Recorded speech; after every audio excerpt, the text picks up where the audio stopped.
As always, we like to begin our meeting with the invocation and pledge of allegiance. And tonight, our building and grounds supervisor, Dennis Greer, will lead in the pledge of allegiance.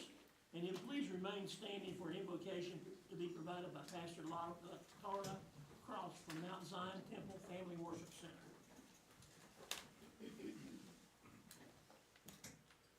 I pledge allegiance to the flag of the United States of America and to the republic for which it stands, one nation, under God, indivisible, with liberty and justice for all.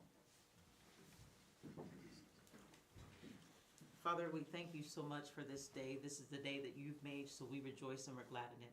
Thank you, God, for this opportunity to come together for business to be discussed.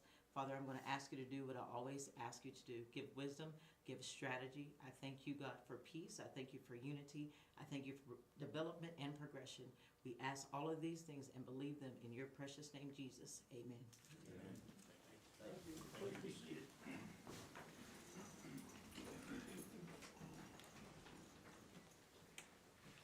We have one item we need to add to the agenda. Do I have a motion to add that? I'll make a motion.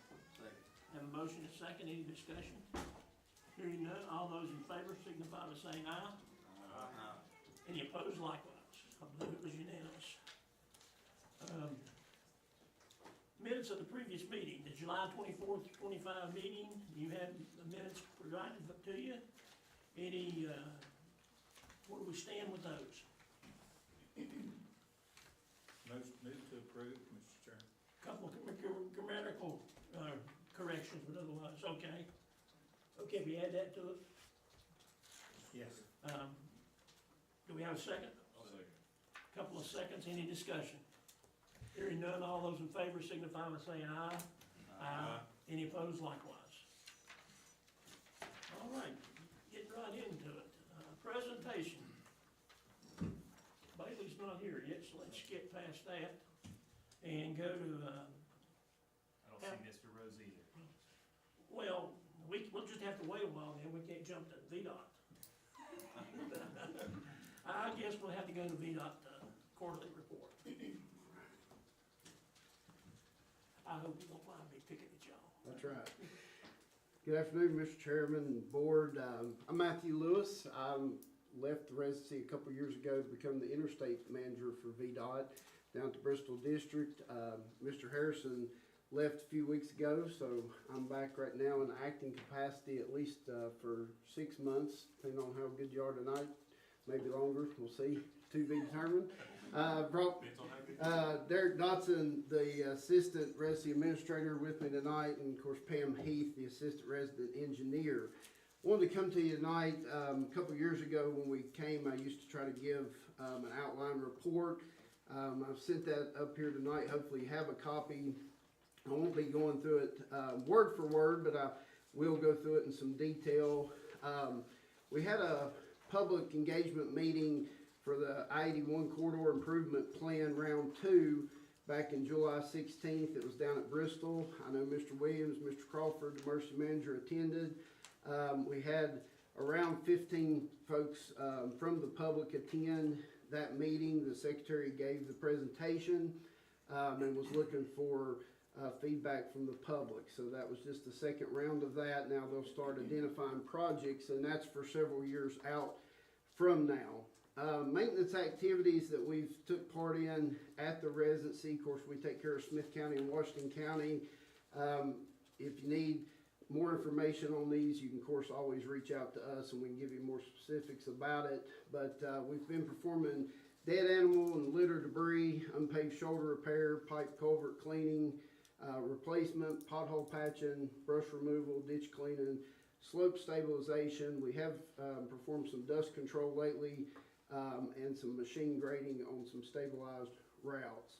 We did recently complete a drop inlet installation. The Tri-Area headquarters did this on 107 there across from Barry's Iron and Metal to improve that drainage in that area. So that was complete, and of course we let the town know that as well. Right now, Tri-Marion is around 75% complete on their second cycle of primary mowing. It's probably actually a little higher than that now. That was pulled last week. Some updates on Hurricane Helene and the February flood. So for Hurricane Helene, we had 82 sites recognized. Of those, we combined some sites, so the total number to start with was 82, but sometimes 4 sites would turn into 1 if they were consecutive.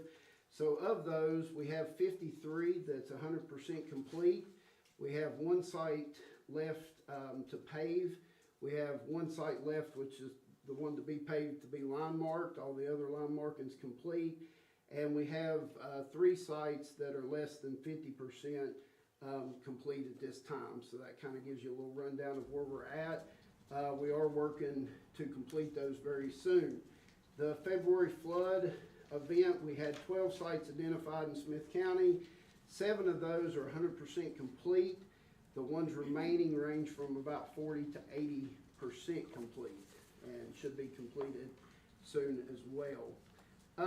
So I told you the previous administration, they have left, so I've only been in this role, I guess 3 going on with 4 weeks now.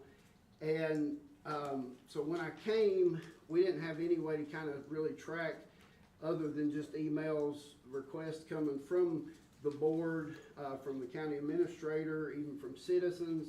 So we put a sheet together for Washington and Smyth County.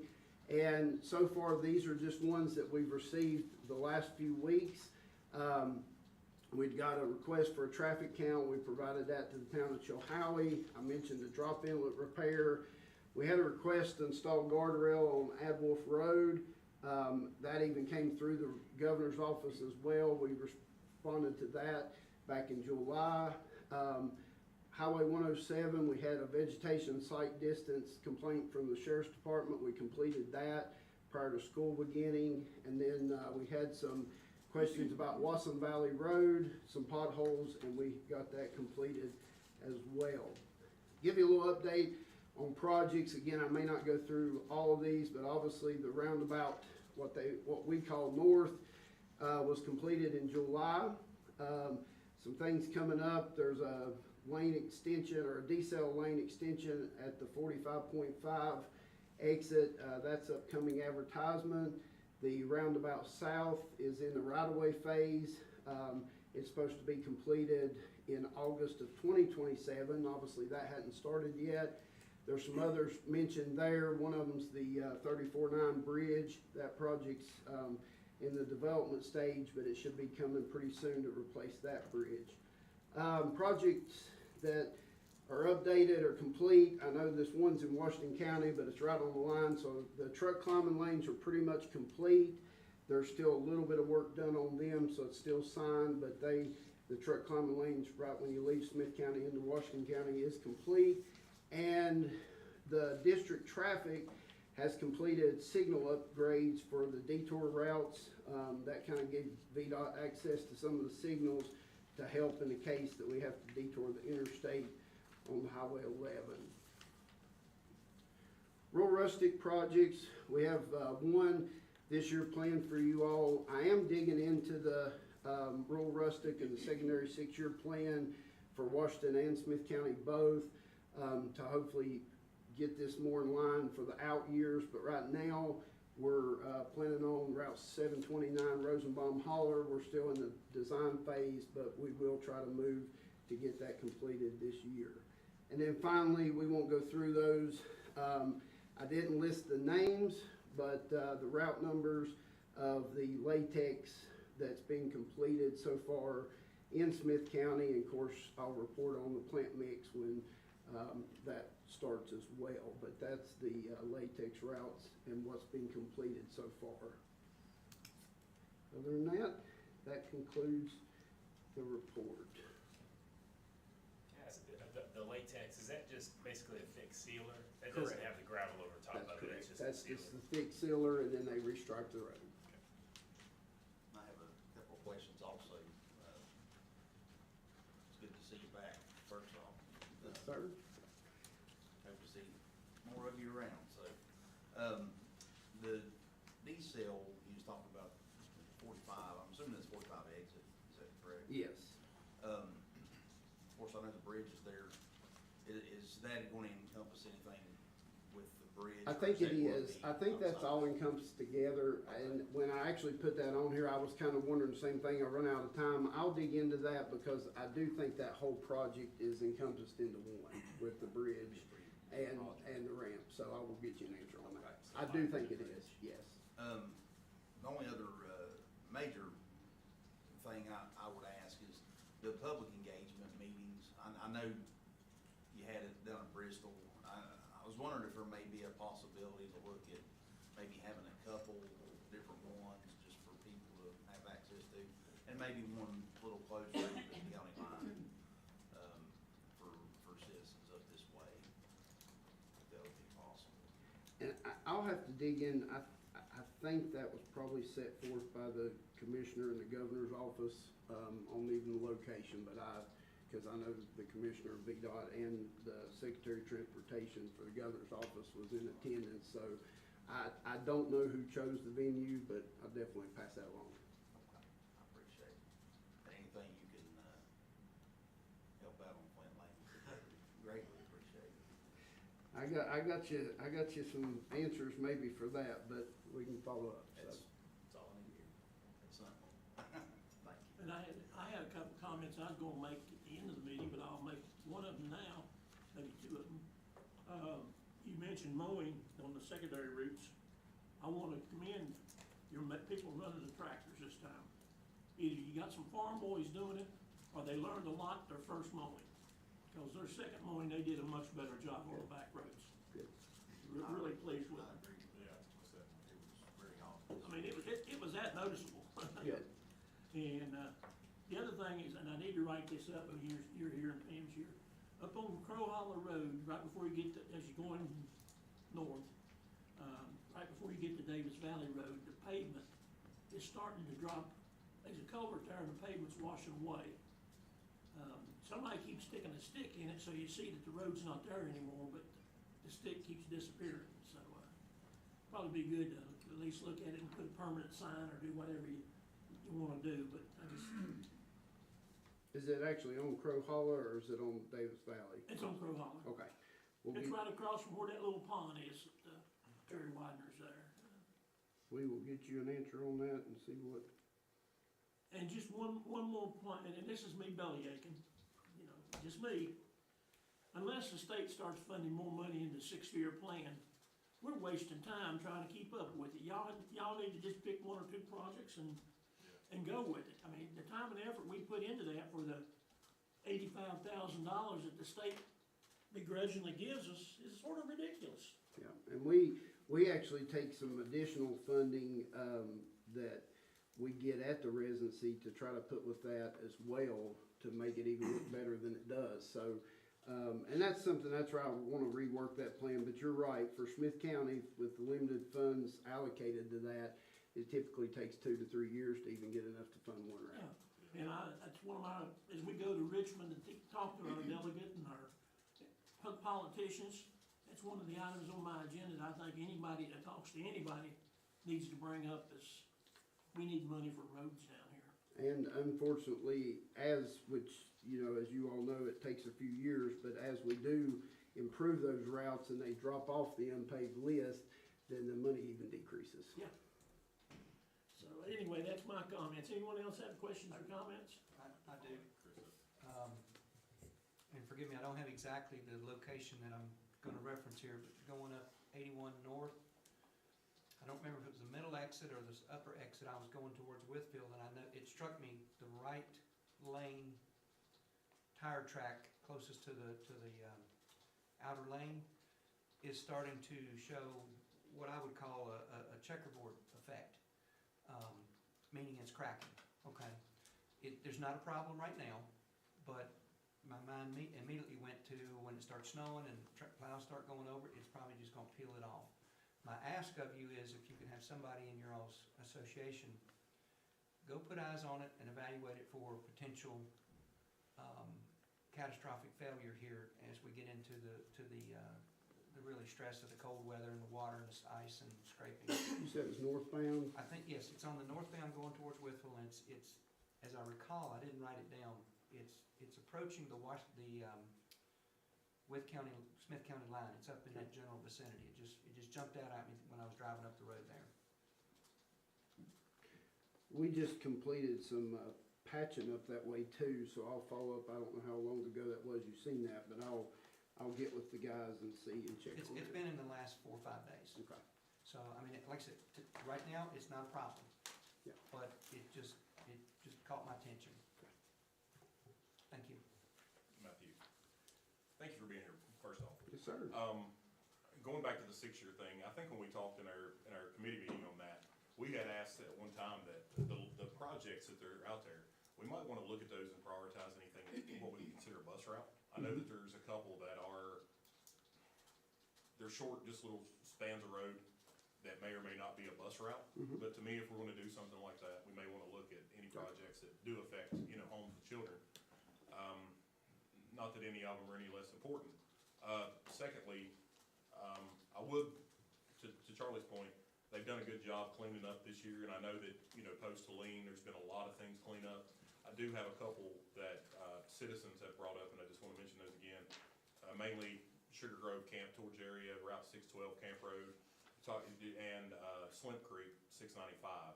A lot of places where water's pooling, they say the water's, not flowing. I don't know, I don't have, on the Smyth Creek case, it's right there where you turn off the 16.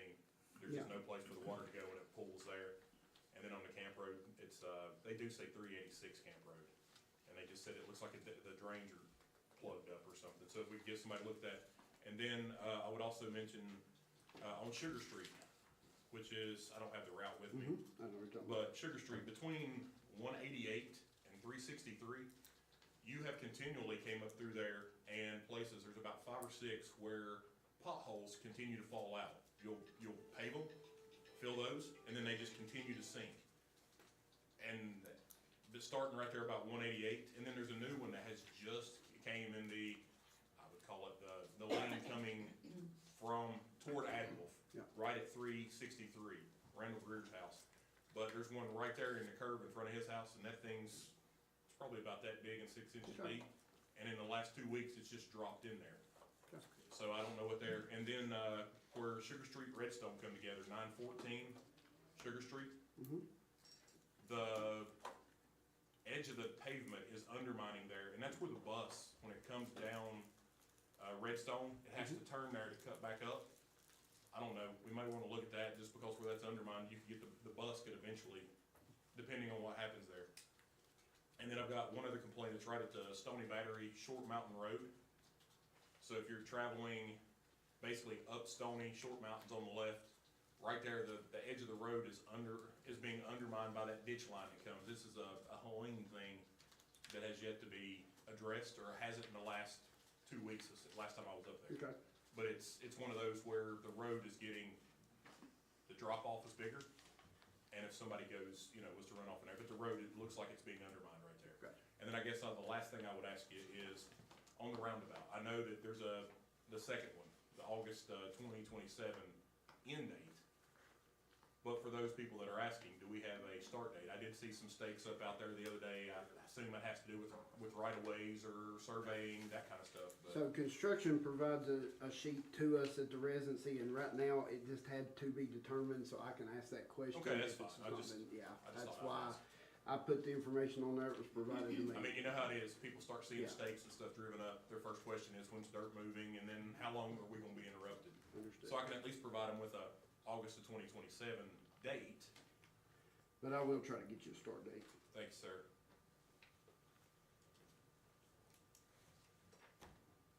Didn't mean to put you on the hot seat, but you were there. No, and I would encourage, and however you all wanna do it, I know, Mr. Sturgill a lot of times reaches out to me, but, county administrator has my number, you're welcome to text me, you're welcome to call me, and, again, I would rather know about these things and be addressing them and bring you a list of what we've done 3 months from now than, to sit here and hear, I wanna help you all, so if you're getting it, you let us know, and we're gonna go look at it, and we're gonna address it, so. We actually have a sheet designed for us to fill out and turn into our administrator, so we're just, not doing our job. Well, you can do it, but you can just call me too, or text me, and that's fine too. I appreciate it.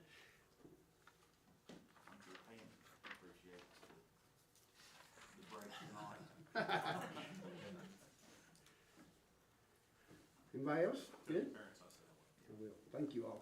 Appreciate you letting us Thank you. here tonight. Appreciate it. Thank y'all. Pam, are you not gonna talk to us tonight? No, we're done. My daughter's playing volleyball in 10 Well, I'd minutes. give you a harder time if I'd known Well, that. no, that's, see, I duped you tonight. Good to have the regional ones. Good to see y'all. Good to have you with us. Thank y'all. I just, Charlie, I just heard that I believe they're in shock. 6 o'clock, so he's on his way. What's that? Bailey, he thought it was at 6 o'clock, so he's on his way. Okay, well, I didn't see him yet, so we'll just go, how about Mr. Haven't heard anything from Mr. Rhodes. Mr. Rhodes? He's making the same appearance he made last time. He go on to 4D, the new edition, new item. Let's go to the truck stop special use permit update. Good afternoon, Chairman and Board. I'm with Derek Lester with Scale, working with Sony on that, the travel center there, and he couldn't make it this afternoon, so he asked me to drop in for him. We finished the wetland delineation part of it. That was a big hurdle, but because there was a lot of it out there, so we finished that with the Army Corps, and then now we're working with VDOT. Pam actually just left on the entrance permitting. So where it's so close to the interstate, I think they've what's kind of drug it out is they've pinged some stuff by the Federal Highway Department where it's so close to their corridor, and so it's just kind of had some additional questions asked. We brought in Mattern and Craig to do the actual traffic impact analysis for it, and that's where we're at right now. So we've got a design set up, we've got a grading plan, everything ready to submit to y'all for approval, but we got to get that entrance permit from VDOT before the county can issue any land disturbance permits first. Are you with the, are you with the engineering? Yeah, or yeah, something? scale, Okay. yeah, Okay. scale developments, yeah. Thank you for coming. Absolutely. I know there's been a lot of stuff going on. We understand the process. We understood that from the start, that there's a lot of hurdles to get through. you Yeah. know, and, we appreciate you coming up, just keep us up to date as you can. Yeah. Thank you. No problem. I have a good question. Yeah. The exit ramp, which would come off the interstate on the northbound side leading to your all's exit where you would be coming off, as well as the other side, the southbound, Mhm. are those gonna be part of the VDOT? I should ask them to think about it. Are they Part gonna of be this. elongated so that they can have a longer glide path of slowing down before they make the turns to come? So that's what's being decided right now. That's what, yeah, the traffic impact analysis, whenever Matter and Craig finishes that, that'll be submitted to them, and then that's when VDOT's gonna make their determination if they're gonna require deceleration lanes and things like that, right? Right now, Sony he's requesting that his entrances be pretty close to the intersection. I think VDOT's gonna make him actually push him down further away from the intersection, down like more, like right across from the old motel that's down there, to create separation from the exit ramps but that'll be determined once we get that finished, and that'll be up to VDOT, whatever they decide there. Okay, thank you. From a design phase, it's just ground disturbance, how many acres, right, at this point? If you were saying, we're gonna use, Oh, we're gonna utilize X amount of acres, do you have that in mind? or- Yeah, we're staying under 4 acres. Okay. We're trying to stay under 4 acres, and that's mostly because of the wetland delineation that came back. I mean, it's just, they're scattered all over the place, so there's this little block kind of right in the middle that there isn't any, and we're trying to stay right within that block so that we don't have to do too much mitigation work. But yeah, so right at 4 acres. Okay. Any more questions? Yeah, and within that 4 acre limitation, how many trucks do you anticipate capacity at that point? Well, right now, we just have, the way it's lined out is the fueling stations are gonna be in the back of the store, and there's gonna be limited parking back there. It kinda depends on how Sony wants to utilize it, like, we're showing parking for like a dumpster pad and or parking, so it'll kinda, some of those things we don't know exactly, but it's not gonna be many trucks, to start with, as part of this. It's kind of this phase 1 of the project to get in there, get the store opened, get the trucks flowing, and then his plan is to add on, you know, like as it's needed, as, you know, see what kind of, use it's gonna have, and then build to what's coming to him. Maximum expectations would be, Well, Yes, sir. he's got I think it's 32 acres total there that he's got, so I mean, max could be a lot. But I think he's gonna kind of build to suit, you know, what people are using, and, which me personally, I could see a lot of trucks going in there, because you see them lined up on the side of the roads, and you know, that's up and kind of down what I-81. what I was alluding to is I travel up and down the interstate more than I should. Yeah. But, it struck me between here and the Roanoke area, how many spots could use some expansion, because they're parked along the roads leading into the rest areas, because there's Yep. no truck stops around them, and then they're on the exit Yep. section of it. Yep. So, yeah, And I think actually I think it's illegal for them to be parked on there. I think that It state is. police and stuff just take it easy, you know, because there's not an option for them, so it's like. yeah, I mean, what's the alternative? Force them to drive Yeah. beyond their limits and Yeah, create crash? right, yeah. So, yeah, that was why I was asking. Thank you. Yeah, no problem. Any more questions? Thank you for the update, really Yep. appreciate it. Absolutely, We absolutely. get a lot of questions about what's going on down there. Right, yeah, yeah. All right, thank you. Thank you. Thank you, sir.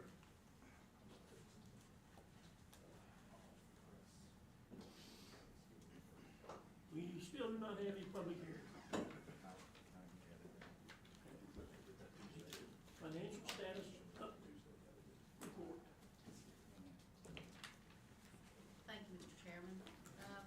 Under the orange folder in your additional binder, we have the financial report for the first month of the new fiscal year that reflects a bank and CD balance of $7,129,249.44.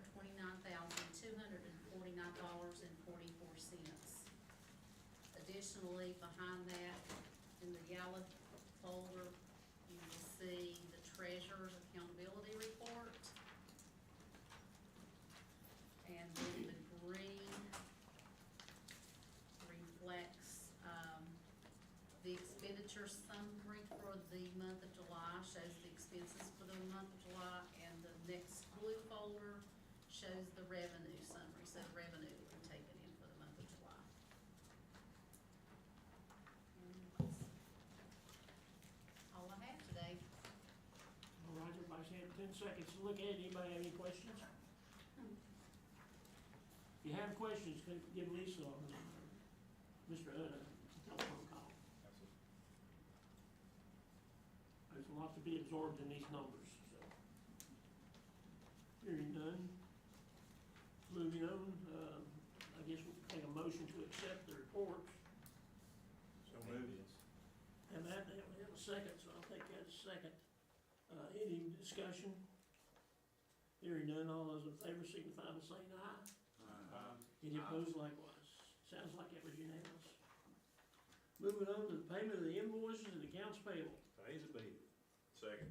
We have a motion to pay the bills, and we have a second. Do we have any discussion?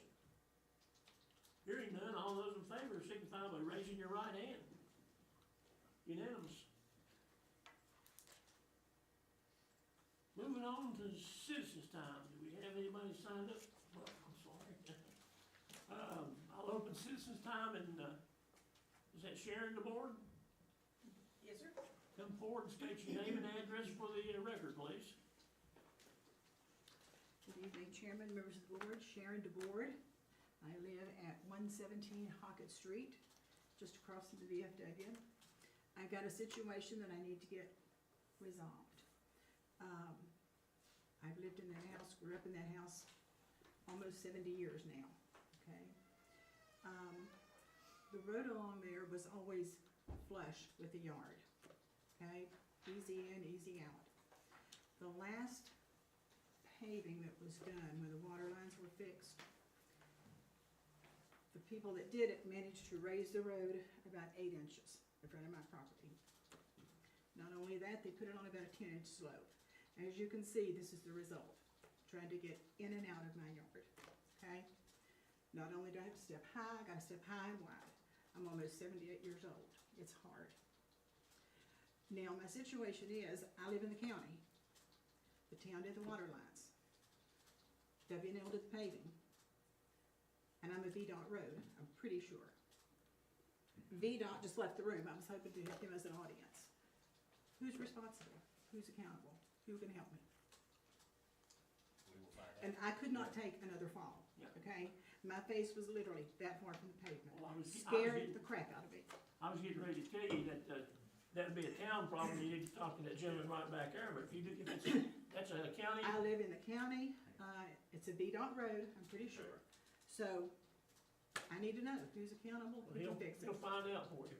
Mr. Chairman, I went up and visited with her and saw it, and everything she's saying is dead Yeah. on, so I accurate. wound up in the ER, So- that's another thing, I've got an ER bill of about $900. It's- I don't have the mobility issue she has, and it was tough to navigate it myself. Well, So, they've done this a couple other places too, because, up on 16, they did the same thing to, if you go past the fish hatchery, if you go through there, if you'll notice, on the east side of the road, these places up there, it's like that. They paved on top of pavement and didn't Well, that's it, they did not clear the old pavement. and they didn't put any gravel You to know- do a shoulder. You know, I have lived in this town all my life, which is almost 78 years. I've never complained, pay my bills, pay my taxes. I feel like I need some help now. Well, be sure we got your phone number, I will do that, and, okay? we will get on Get it. it fixed, I want to get it fixed, we'll get on it. get it fixed, okay? We'll do our best to get it fixed. Sometimes we have to do a study. And I don't expect anything to happen instantly, I really don't. But We'll I do just our like to best. know it's getting some attention, because I honestly don't think I could survive another fall. No. We don't want you Okay. to fall. How long, Thank you. how big of a drop down is it? I own both houses there. I live in one, my granddaughter lives in the other. 17 and In 13? In 17 and 13. Okay. In some places, it's literally 8 to 10 inches high. And like I say, they sloped it. I guess they thought that was gonna make it better or something, you know. There's a slope. My grandson measured the slope and he said, man, this is like a 10-inch slope, you know, and then an 8-inch drop off. So stepping over that at my age is not easy. And that's to access your front door Yes, yes, Your sidewalk. for anybody. yes. So you have a driveway that comes off of this, right? I have a driveway on my property, Yes, 117. ma'am. At 113, no. So did it change the elevation coming into your driveway too? They've changed the elevation the last couple of times they've Okay, paved. okay. They've also, not this time, but the time before, they also widened the road about that far along in front of our property. I'll let that go, but, you know, that was no big deal, but this is a big deal, Okay. All right. okay? We'll look into it. If they widened the road, would that not encroach upon her property? I mean, If it's their right. They've got a of way, certain they know what easement right they of can way use. oh, okay. They usually got a 40-foot easement or better sometimes. Most of them are 50 anymore, I think. Yeah, I mean, it can run all the way up to the front. We'll do our best. Okay, thank you. Do I need to give you my number? Or you probably got my number. Mr. Fulton, come forward and tell us your name and address for the record. Thank you, gentlemen. Name is David Fulton, live in Marion. And I've got just a simple question about this finance status report. I came here for quite a few times and I hear the report like last month compared to a year ago, bank account, accountability. Was that something the board came up with or just something somebody decided to be open with the public about? So we've always done the, correct me if I'm wrong, we've always done the finance report. Basically, this is what we have in the bank. When I first started, I think there were some questions on how we looking. So we started doing how's it compared to what the county was 12 months ago. So we've probably been doing that for 4.5 years. So the way we look at it, I guess, the finance report is public, it's a public document. So, we just wanna make sure it's accessible and understandable by folks. So we can judge whether you got more money or less money than you Yeah, did? yeah, Okay. compare, yeah. All right, thank you. It's elective too, isn't it? It's not required to do that. It's elective volunteer, ain't it? I'm honestly not sure. Everything that every board that I've been on or been, staff to, Public we've has always had it. access, but to give it out in a report, it's volunteer. Yeah. Okay. Yeah, it's all public access, but yeah. Yeah. Yeah. And FYI, we're in the process of upgrading our whole accounting system. I am pushing for it to be something that's very citizen-friendly, and we can understand what we're looking at. And if you get a copy, you'll understand what you're looking at. Some of this stuff is Greek. I mean, I don't know how else to say it. Well, and it's backwards the way I've learned it. In our system, a minus is good, Yeah, as a balance. And I can't fathom that because minus should not be a good balance. Ever. But yeah, we see it as a public. Don't worry, you're not the only one that has questions. I question this thing all the time, cause I start to look at it and this sheet is easier to understand. You start digging into these sheets? Yeah, and this sheet we compile it. Yeah, we did. Yes. And We keep being told with the new computer system, things will get much easier to understand, hopefully, knock on wood. All right, thank you. Yeah. all right, this is citizens' time. Anyone else wishing to speak? I'll just say a few words since they mentioned Wasson Valley. My name's Charles Wasson, I live in Wasona. Who is the representative of Wasson Valley? Really? You are? Well, on one side of the road. The other side of the road, I believe, Rick is. Oh, okay. Well, I want to disclaim being connected with the Wassons in Wasson Valley. My great-great-great-grandfather settled in the area that became Atkins. His brother, I think, just settled over in the Wasson Valley area. So we were kind of separated. But we were happy when Mr. Atkins came in, and my great-great-great-grandfather allowed him to name the town Atkins. Thank you. Anyone else wishing to speak? Anybody but the mayor? Come forward and state your name and address for the record. I'm Avery Sherwood Cornett, 104 Panorama Drive, Marion, Virginia, Mayor Marion. Just wanted to address the elephant in the room that, yes, I'm a fan of data-driven solutions. And I have made some requests for some data, and some of it's been provided to me. I am not against anyone or speaking of any improprieties or anything. I just see that a lot of citizens are coming to me with complaints about the water billing system, and I'm trying to get to the bottom of that, trying to find the solutions.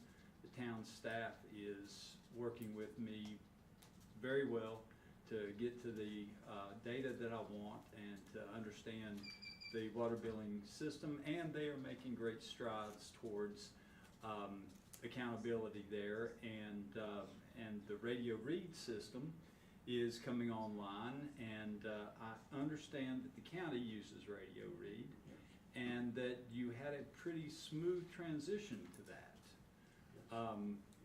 which I may ask some questions about later on about software and things like that, because it seems that our software isn't integrating as well as we would like for it to. So there's some bumps in the road, but I just wanted to emphasize that I'm trying to define my duties as mayor, and I'm not trying to overstep my authority in any way, shape, or form, and certainly don't want to be the administrator of the town of Marion. I'm simply looking at problems as it says in the charter and making suggestions to council and trying to find data-driven solutions, which I believe is the way to go forward in this new age of information. And willing to answer any questions that anybody might have for me, or anything else that I can do for the Board of Supervisors. Wanting to say that we value our relationship with the Board of Supervisors in the town of Marion very much. And we appreciate everything that the county does for us. And if there's anything the town of Marion can do for the county, more than willing to work with you. Our door's open, my door's open. Charlie, you have my number now. I know, I need to get you my number. Just call me, I'll have it. Anyway, any questions that I can answer, any thing that anybody wants of me? And Thank you very without much. that, thank you for your time. I appreciate everything you. you're doing. All righty. Anyone else wishing to speak at citizens' time? Here's your opportunity. You can say what you want for 3 minutes and then we'll hush you up. Hearing none, I close citizens' time. Now backing back up in our agenda, if somebody can't tell time. I told you. I figured it wasn't gonna be easy on me. 4-H camp update, Mr. Bailey. Kristen would've been here on time. Well, No, that's a lie. Kristen's also presenting with another group of teams at Town of Chicago That's what today, she so said. we would probably had a couple more. So, my name's Bailey Robertson, Smith County 4-H agent. 4-H camp, it's a tradition for many Smith County residents. Virginia 4-H camping scene has been present for more than 100 years now. Smith County 4-H camp started as early as 1946 from what I can gather, which has been a while over at Hungry Mother. And when you look at past camping seasons from agents like Jimmy Osborne in the 80s and 90s, Donna Ham in the 2000s, Daniel Collins in early 2010s, and Lauren McCroskey in the late 2010s, you see full and nearly full camp numbers, which is approximately about 240 kids from our county. And so, several weeks I ran into a Smith County 4-H alumni, all-star, and past 4-H center staff member who made a comment to me saying, there's lots of us in the woodworks and we're ready to jump out and help because we know the impact it makes. And I feel like Smith County 4-H is getting ready to turn a page into a new chapter. This school year we have 4 additional field trips planned with the help of Kristen Haynes. A National 4-H Spirit Week that aims to support the Santa Ellis program. And we saw a nearly 35% increase in attendance from last year's camp to this year, bringing our camp total up to 212. And I don't credit a lot of that to my work, but I credit to working in a county and with its residents and businesses, and of course you all that care as much about their youth as I do. Without community involvement and the support, 4-H crumbles into nothing. So between you all, families and businesses in our counties, you guys have truly blessed a large number of youth this year. And every year I see more applications for scholarships coming in. Since 23, I've seen that steadily increase. And if you look at the county health rankings, you kind of understand why. But this year, with your all support, we were able to help 70 kids go to camp.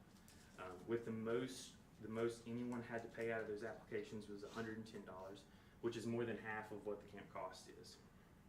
So before I pass it over to Marley, I've got 2 teens here that are going to talk about the impact that 4-H camp has made on them.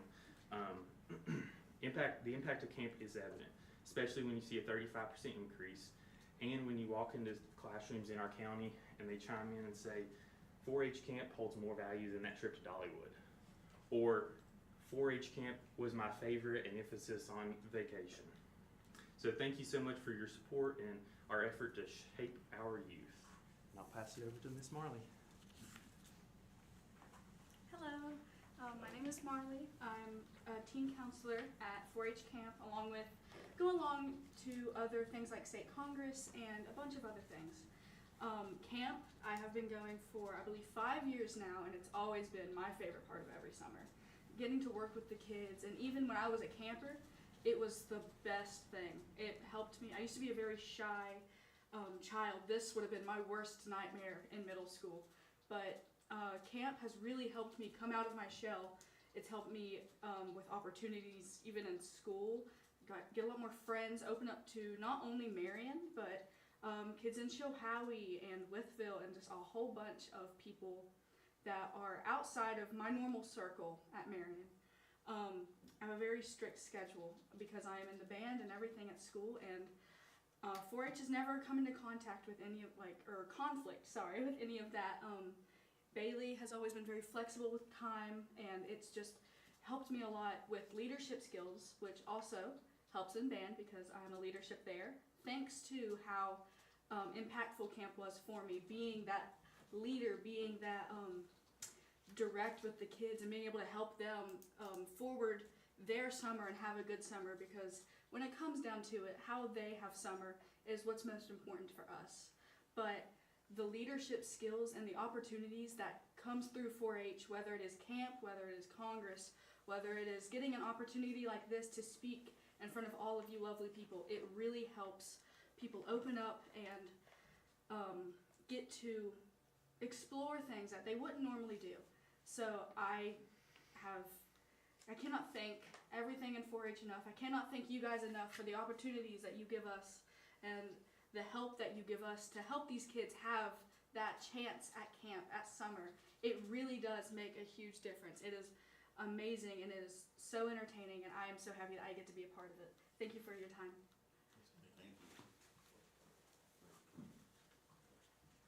Hello, my name is Maya. I'm a teen at Smyth County 4-H camp, and I help out whenever I can.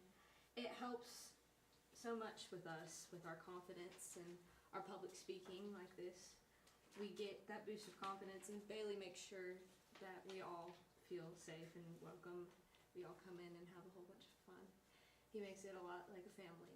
It's very close to my heart. I do appreciate it.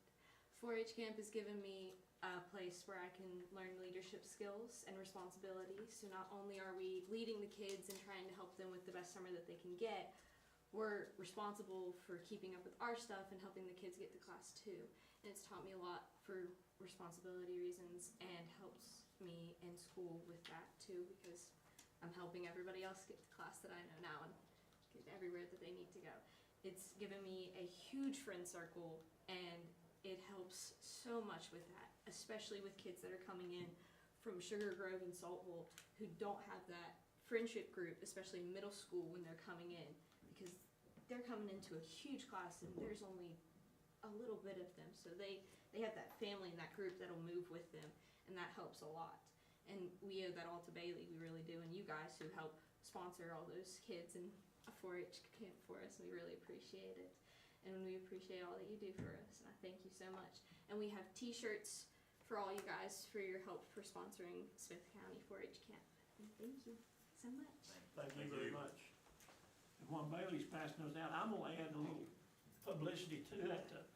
4-H does so much for public speaking for youth.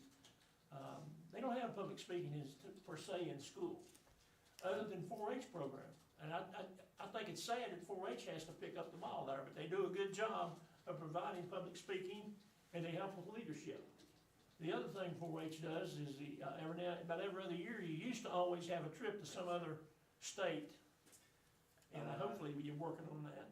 Yeah, so I just did a report, I guess, for last year, and we were able to venture to 9 different states last year. So there's opportunity to travel to 9 different states last year. So this year, I don't know what that number is, but there definitely is some work, some stuff in the works to travel to Philadelphia. Well, I want to tell you a little bit about the outcome of that years ago, when one of your camper of the year, 2 years in a row, was just a beginning 4-H'er. We took a trip to Texas. Andy Overbay scheduled, laid it all out, and we took about 30 4-H'ers. 4-H members, including some adults, to hill country of Texas. Had a fantastic 10 days down there, but when we started the trip, my youngest grandson at the time, I took 2 grandsons, my youngest one, when we stopped, the first place we stopped, we took a group picture. There he was on the edge of that picture. Just a little shy boy standing there on the edge of that picture. When we got down there and started the activity, because where we went to, they really had things planned out for us, and we had a fantastic time. Well, when you started looking at, as we progressed in those pictures, there that little boy, shy boy on the end, came back into the center, and I don't think he got him shut up since. But he's become your camp of the year 2 times. He was, how many years did he help after he aged out? He was volunteering this year. Yeah, so, He might have done more work than me. So, you know, that's what happened, and they develop relationships, not just in Smyth County, but all over. I know my oldest grandson, where he was at in Texas, he still communicates with those families. They came up and visited last summer, simply because we had a 4-H trip. They came to Smyth County. And then, of course, that whole county came up here 2 years after we went down there, and it's a fantastic program. You know, it just adds to our 4-H camp. And I just think, I'm an all-star, so I gotta. What was his name, sir? What's that? What's the name? Brighton Atkins. But he loved 4-H, I love 4-H. We were farmers, so we showed cattle in the 4-H program and done things like that. But kids learn so much. And I've never heard, and I probably missed it, but I don't see 4-H kids getting in trouble in the court system. I just don't see it. They stay too busy with 4-H affair. And once again, it's a good program, and Bailey, thank you. Thank you girls for coming here and talking about it, because one more thing I'll say to a lot of these kids, that week at summer camp, 3 meals a day, place to sleep, dry, protected, that's their vacation. Their family never takes a vacation anywhere else. So you'll meet those kids years later when they're 20, 21, and their summer vacation was going to 4-H camp. So, you know, think about that too. You're really helping a lot of kids learn a little bit more what life's all about. So, Bailey, thank you. Thank you. I'll quit preaching now. Well, I think it also really shows you ladies up here speaking tonight, how well spoken you are. Thank you. And, you know, you guys are doing an amazing job. Just keep it up. Thank you.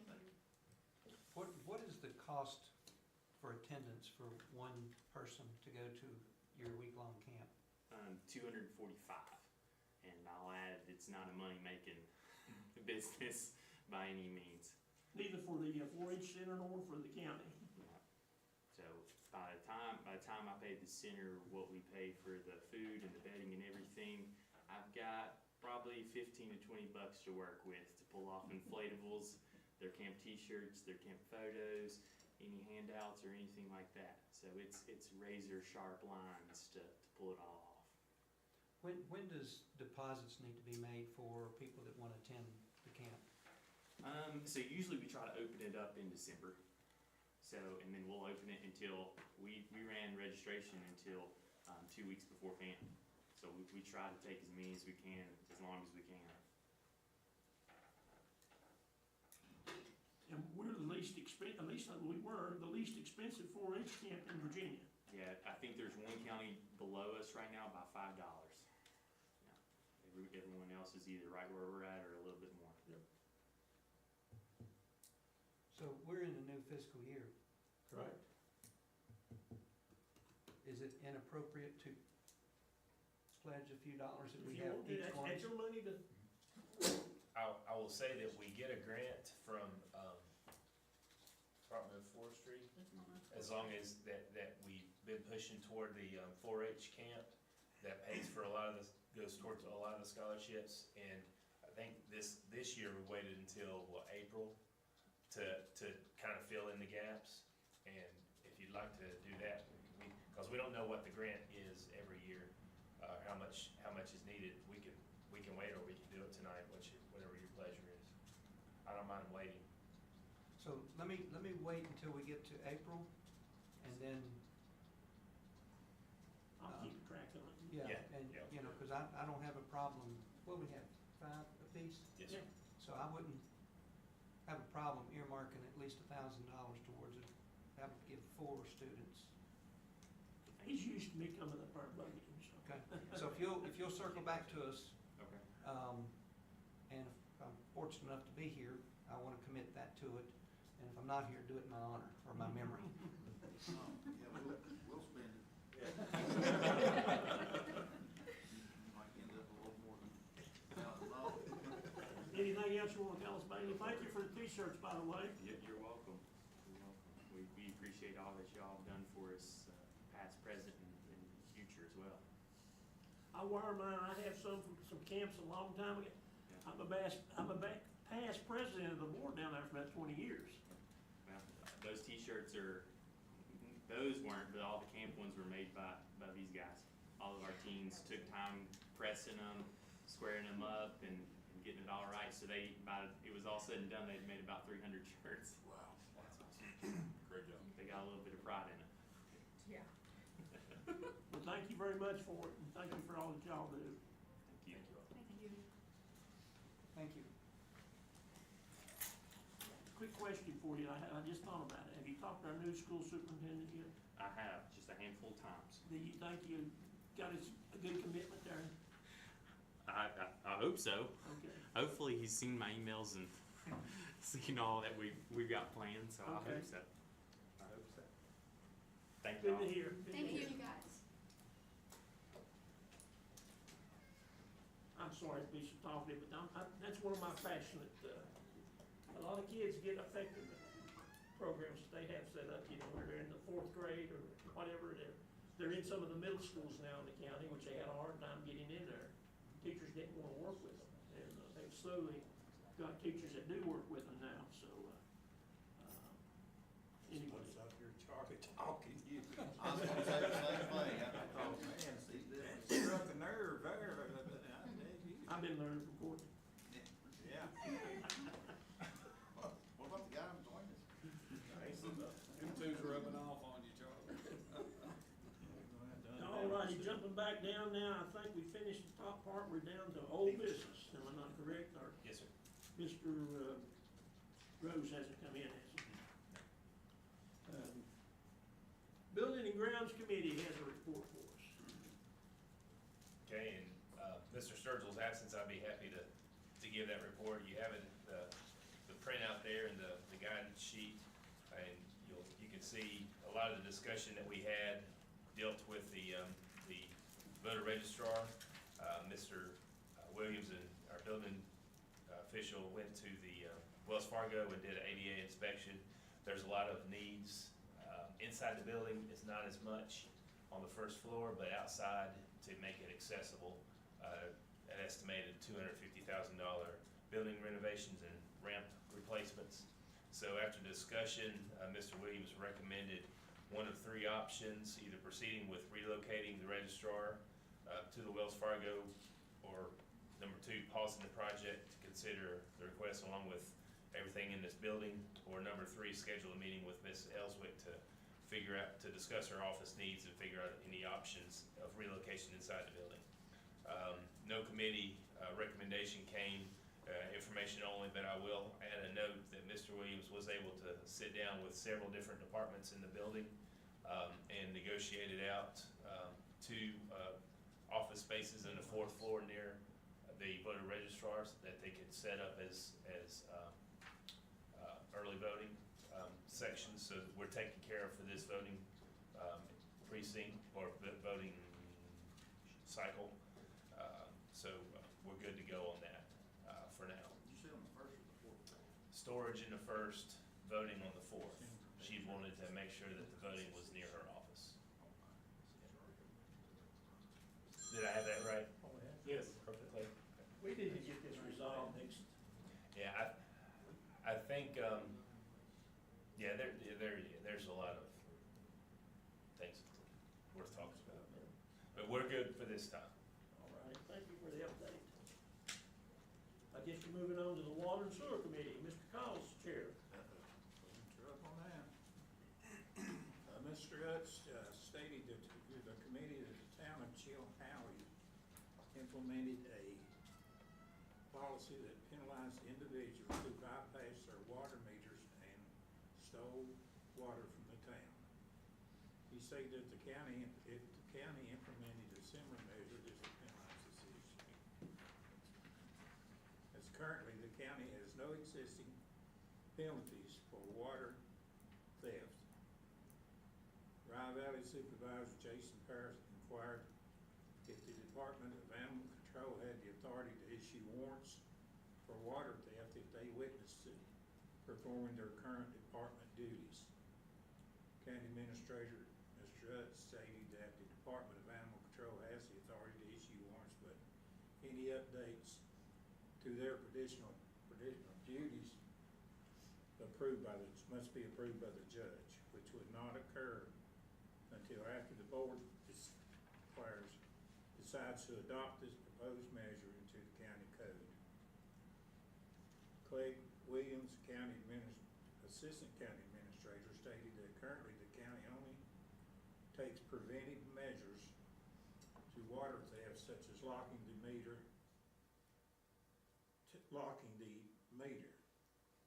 Norfolk District Supervisor Rick Billings stated that these penalties would need to be enacted under the county code for the water theft fines to be issued to the county. After discussion, the following motion was made. Rive Supervisor Jason Parrish made a motion to recommend the board schedule a public hearing to amend the county code regarding the water theft. Norfolk Supervisor Mr. Billings seconded the motion, and it was unanimously approved.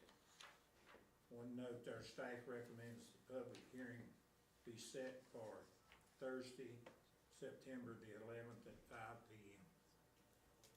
All right, that's a committee recommendation, so, any further discussion?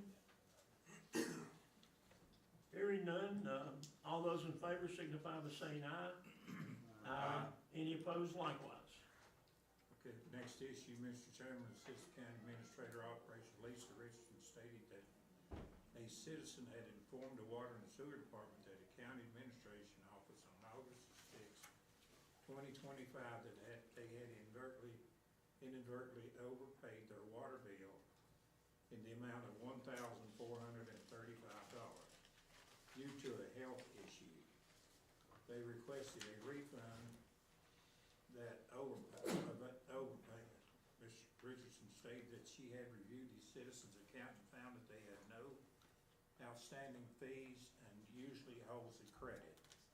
She recommended the committee approve the request to refund. Rive Valley Supervisor Jason Parrish made a motion to recommend to refund the board amount. Recommend the board approve the refund in the amount of $1,435 to the citizen. Norfolk District Supervisor Mr. Billings seconded the motion, and it was unanimously approved. And that's all we had at that meeting, Mr. Chairman. All right, that was committee recommendation. Any discussion? I would like to see us change to add one word to this, which means we'd have to vote this down and have a new motion, but I think the board should approve the refund in the amount up to $1,435. That way, if they have a monthly balance due, we can subtract it. If we don't, we're liable to give them a refund. They think the current month is paid, and all of a sudden they got a delinquent bill, and that's not gonna be fair to them. I agree. I'll,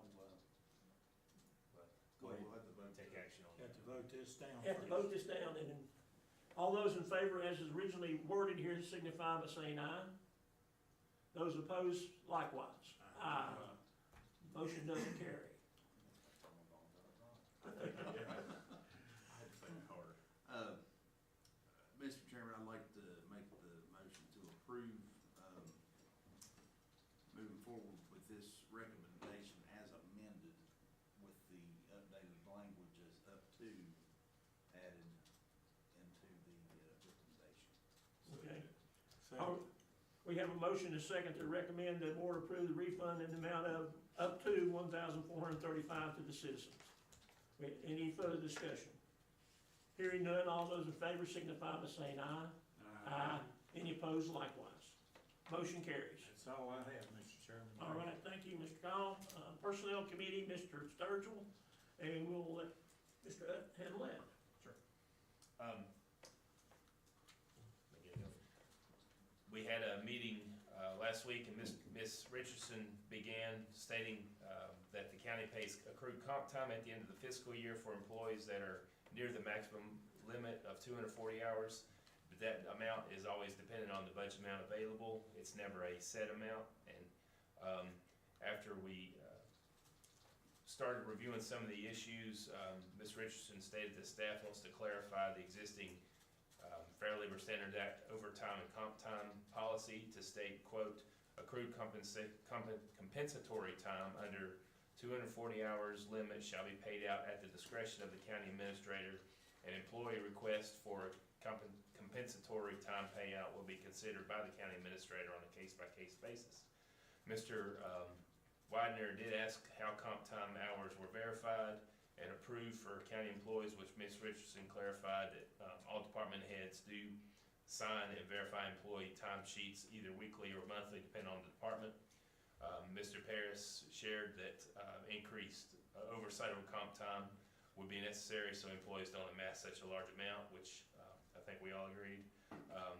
Ms. Richardson shared that the current county policy states that department heads should encourage employees to use their comp time, and department heads do have a right to send employees home to minimize that comp time. I did bring up the thought that we've been talking about internally to try and pay overtime instead of accruing comp time to get a better grasp on the overall costs. After all the conversations, Mr. Widener did suggest amending what we had proposed from shall be paid out to may be paid out to give a little more discretion. After discussion, following motion was made by Mr. Widener to recommend to the board approving the changes to the personnel policy as it relates to overtime and comp time as amended. Mr. Paris seconded the motion, and it was unanimous recommendation from Personnel Committee. Okay, it's a committee recommendation. Any further discussion? Hearing none, all those in favor signify by saying aye. Aye. Any opposed likewise? Motion carries. Public Safety Committee, Mr. Widener.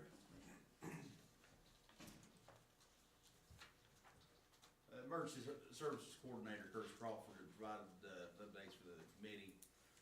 He had introduced Dennis Newman, who's the new Deputy Chief Coordinator for the Smyth County Emergency Management. Mr. Crawford also provided an update on the EMS statistics and data stating approximately 50% of calls throughout the county involved transport. The committee had discussion concerning the potential adoption of hard billing practices for specific categories of service calls, such as non-county citizens, interstate related calls. Mr. Crawford updated the committee on also the radio project, stating the new radio subscriber units went live and functioned generally smoothly for the first day of school. Also stated that formal testing will begin in September and early October, with the system deployment at this point right now scheduled to be at the end of this year or the beginning of next year. Mr. Crawford also had updated on the storm recovery efforts, specifically addressing progress related to FEMA's public assistance program and the National Resources Conservation Service projects. No action needed from anything presented in the Public Safety Committee. Okay. Thank you for the report. And while we got you talking, Animal Control Committee. Assistant County Administrator of Operations Lisa Richardson presented the livestock damage claim requesting $50 for 5 chickens, each valued at $10 fair market value. Ms. Richardson shared the presented claim. I had a witness to the dog attack against the chickens. The county administrator Sean Lowe had asked if the dogs had been caught. And at the time, Ms. Richardson stated she would follow up with Chief Animal Control Officer Chris Bennett to get more information. Mr. Billings, North Fork District Supervisor, encouraged county staff to investigate all claims thoroughly. Given there's a conflict, I think, with time, and Ms.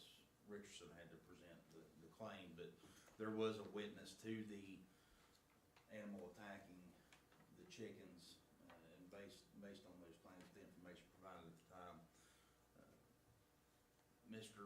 Call of the Suffolk District had made a motion to approve the damage claim in the amount of $50, and Mr. Billings, North Fork District Supervisor, seconded the motion with unanimously approved.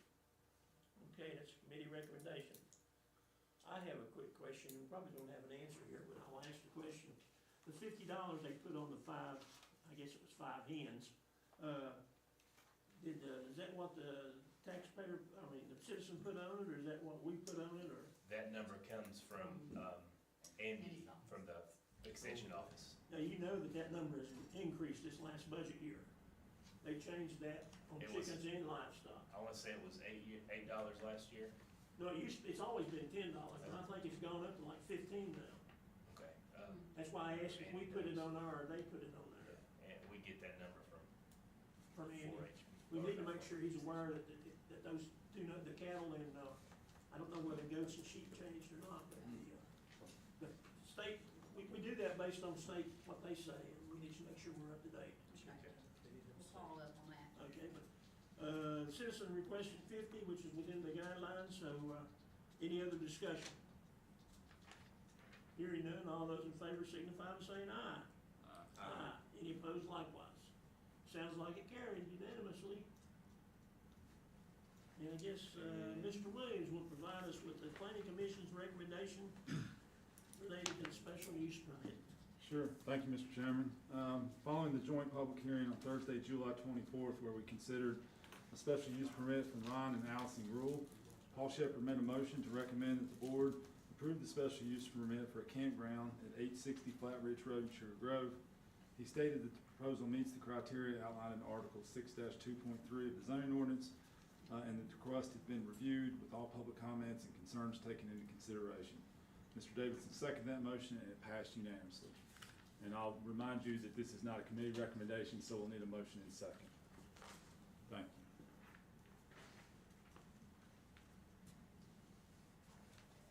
What's the pleasure of the board? Move to approve. Second. Have a motion to approve, and we have a second. Any further discussion? Now this, just to be clear, this is the one where we had the public hearing. And It's for 2 campsites. For the 2 campsites, that was just on the last, joint meeting we had. Yeah. As far as I know, this is the non-controversial one. Right, that's I what don't know I'm how trying to else to say it. Okay. Yes. It's two, And it was for two 2 sites. spaces. They had on 836 or somewhere like that, Flat Ridge Road. But not the one that had the public hearing with all the. Second. Yeah. Thank you. Any other comments? We have a motion and we have a second. All those in favor signify by raising your right hand. Unanimous. Mr. Chairman, I'm going to step out for a second. All right, I think we're about done here anyway. Because we're to new business, which we have none. And we have a report from the county attorney, and he always says nothing at this time, but I'll ask him. That's correct, Mr. Chairman. Report from the county administrator. I just have 2 quick ones. Mr. Chairman and Dr. Ratliff and Mr. Widener should have a list of the board member duties and responsibilities for the is it on drive? Good, okay.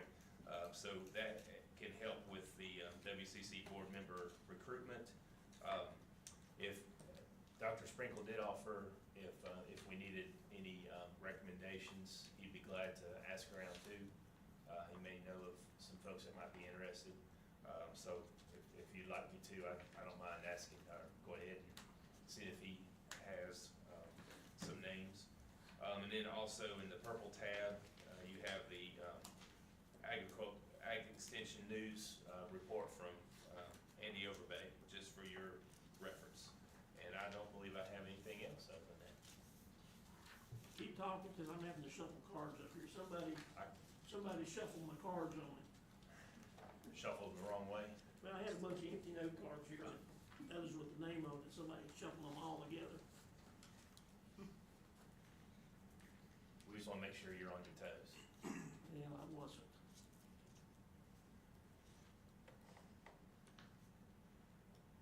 I think it's got the 7 now. Pick one. That'd be me. Pixie Dome. Mr. Chairman, I'd like to thank everybody for coming out tonight. Appreciate the opportunity for VDOT to come out and at least engage, and we have seen some stuff that they're doing in the county, so we'll continue to bring it forward to us, we'll continue to bring it to them and do what we can there.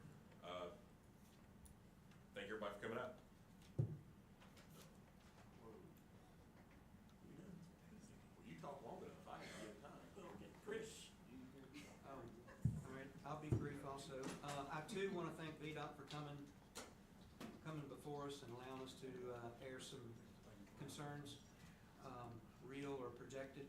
Also, I wanted to ask if we have, with the conclusion of the current baseball season that we had for our Hungry Mothers, is there any plans or anything in the works to kind of debrief and look at it and see what the impact of it was and what we did well, what we maybe need to clean up a little bit, work a little harder for in future years? So if we don't already have that in the works, we need to probably take a look at it.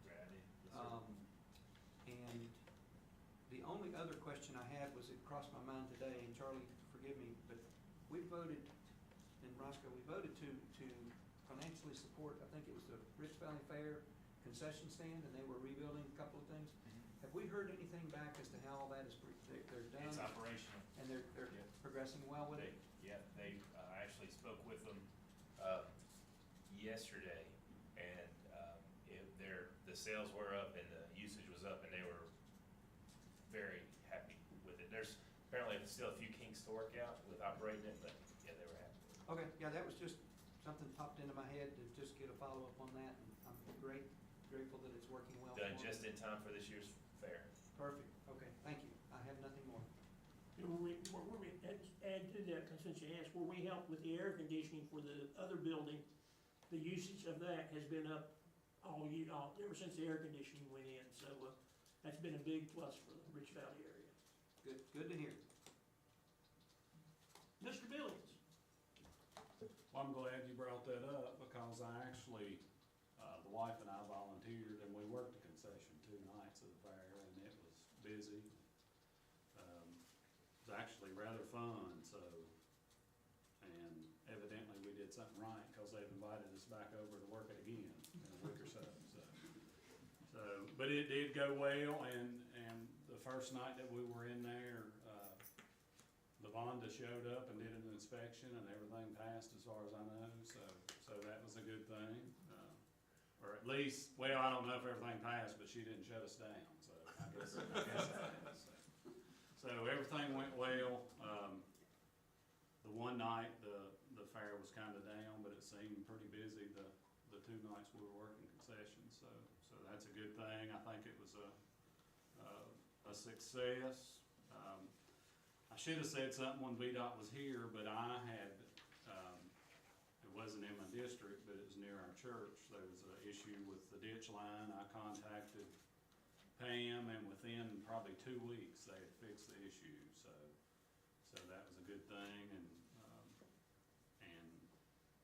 I know they have their faults, like we all do, but Pam's never failed to give me an answer anytime that I call her, so I commend them for that. And just everything going on 4-H, that was awesome, and I'm with Chris. I think I give part of my money for this time, and don't have a problem giving money next time, so I think it's a great thing. And to see the 2 young ladies get up and talk, that's kind of unusual this day and time to see. So they're doing great things. I think the county's doing great things, and it was awesome to hear a little update on the truck stop. We hadn't heard nothing in a while, and I think people's kind of lost hope in it, so whether they're for it or against it. So I think good things are going, and we need to continue to do what we're doing. So that's all I've got. Mr. Call? I'll just agree with my friend here. He kind of said it all. I was glad to hear about the truck stop stuff. I'd actually forgot about it. Hadn't heard so much about it. I think, well, okay, whatever, you know. So glad it's going on. Glad the fair done well. Everybody healthy. Glad to see you around. Good staff, do good work. No problems. Seems like it works like clockwork. Friends in the audience and everything. It's good to even live in a community where you got friends everywhere you go, you know. And know you by your first name, everybody does. Seems like everybody knows me, got me wrote up in the post office and everywhere now. Thank you very much, I appreciate All it. right, thank you, Roscoe. Mr. Widener. I use a little extra time, I was courting you. Just glad to see that, Mr. Call utilized every last second of his time tonight. Beat out Mr. Parris. So, That's a compliment. I know. You know, I also wanna just say as far as the young ladies here with Bailey tonight with the 4-H program, it speaks a lot, just the way they carried themselves up here, the way that they spoke. I mean, there's no doubt in my mind that, that program has a special place in this community and does so much for our children, and we all need to continue to support it. And Mr. Mayor, I'd even reach out to you guys too, that if, I'm not sure what, if anything, any involvement that you all have right now, but maybe even looking at that also. It's just such a benefit to the community for the children. I'm sort of gonna try to, I guess, address an elephant in the room on this, but, nobody likes to hear that, but, the water. Was there some kind of water issue that has happened where there's a Salt bill. and No. that is I know it's not. It's not with the county, but the town of Saltville. But there is county residents affected in Some of, this. yes, so, Town of Saltville lost a pump today. That could potentially affect some of our customers, specifically those in Midway and along, Old Quarry Road. We were able to turn Town of Marion water on to Pleasant Heights and Valley Road, so those folks, are in good shape. As of a few hours ago, the hope is, that the Edgewood tank will hold through the night and keep water into that area. But the folks in Core Valley may start to run out at some point. So we're keeping tabs on that. They were, last I heard, we're able to find a pump. It's coming in from Pennsylvania tonight and will hopefully be installed tomorrow. Okay. As far as your, I'm sorry, go ahead. as far as your question, if it relates to theft, yes, we have things like that happen. We have people that go in and turn on the water and we'll use water and they haven't come in and filled out an application. And we have times where they've not paid their bill, so we cut their water off and they'll go out and turn it back on and we lock it and they'll cut the lock. So we've had those experiences too. Well, and also, I would just like to encourage that if for some reason that we run into some time with the water issue, that we do everything in our power to try to help the residents by whatever means to provide. So, yeah, we're back on Saltville, right? Right. So, we did offer a 20-horse pump that we have. Unfortunately, it was too small. They needed 60 horse. They were working with Washington County Service Authority to try to find something. I have to assume that didn't work out. And that's why they've secured one in Pennsylvania and it's headed this way. Well, we just know how that happens. It's on its way, but then, I know. so I'm just saying that if for some reason there is a good bit of time there, you know, I wanna make sure, working with the town, that we, by whatever means, if that can't get fixed in enough time, that those individuals have access to safe drinking water. And we've got actually a bit of a backup plan that we've talked about. So if things don't work out tomorrow, we'll talk further about that. Okay. Other than that, that's all I've got. Thank you. Thank you. Oh, no, well, he was. Finally, I've got a shout out, a thank you, or a good job well done to the Sheriff's Department and our inmates that come out and clean the highway. They cleaned Highway 11 from the town of Marion up to the county line Monday. And if you relay that to the sheriff, they did an excellent job. I was tickled with it. I mean, and why people continue to litter is beyond me. They can't write enough tickets as far as I'm concerned. But inmates did a wonderful job cleaning Highway 11, and thank you to the Sheriff's Department and to them. They need the recognition.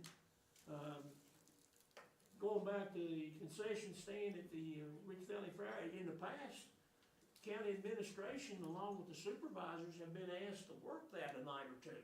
I have before. We went over and worked it, you know, all the Worked the supervisors. gate too. Yeah, so, you know, I don't know why they got mad at us and quit, but, I had to. The women kept hitting on me, I had to. That's where he got all them bruises. we put you out of jail. I was causing a disturbance. But I'm just talking to me, you might convey to them, you know, we would entertain them, you know, if they needed help one night, come on I up. had a good time, I had fun. Yeah, we all did, I think. Sure sounds like it. But, I just wanted to relay that. You're all welcome to Of come course, over. I was and a ride lot it. younger then. And the other thing is, don't forget the Town and Country Barbecue coming up. In that 4-H will be there, they'll have the 4-H'er of the year, they'll have some other 4-H farm family, it's, September 4th. That's right. farm family of the year and some things like that, so, you know, keep that in mind. And, anything else we need to advertise here? Hearing none, unless someone else has got something they wanna talk about. I do thank the, citizens that's been here to watch us tonight. Appreciate you being here. I mean, I've sat here where Mr. Lawson and Avery, nobody showed up. I'm happy to see some interest. Having said that, I'll shut up. I've talked enough tonight. I've been taking lessons from Courtney. Meeting is adjourned. Out of session.